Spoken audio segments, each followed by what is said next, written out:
अथ श्रीरुद्राष्टकं नमामि च मे निर्वाणरूपं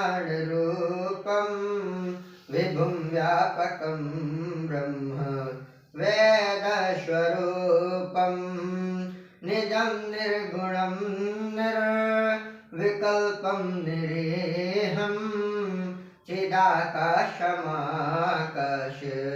वाचं भजेऽहम् निराकार ओंकार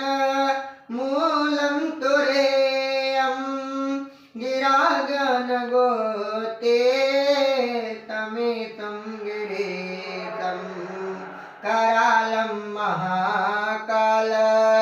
कालं कृपालं गुणागार संसार पारं नतोऽहम् तुषाराद्रिकङ्कास गौरं गम्भीरं मनोभूतकोटे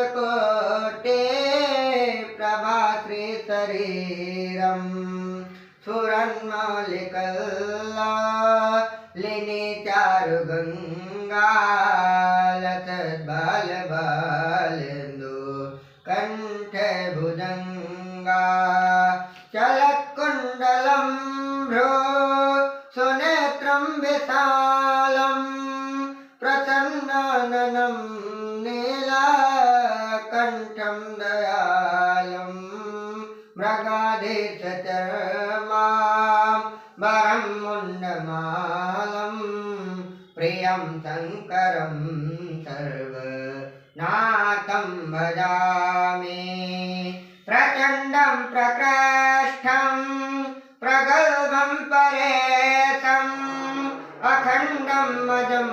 भानुकोटि प्रकाशं त्रयाशूलनिर्मूलनं शूलपाणिं भजेऽहं भवानी पतिं भावगम्यं कलातीतकल्याण कल्पान्तकारे सदा सज्जनानन्द दाता पुरारे चिदानन्द तन्दोहा मोहापहारे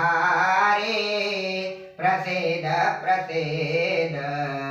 प्रभो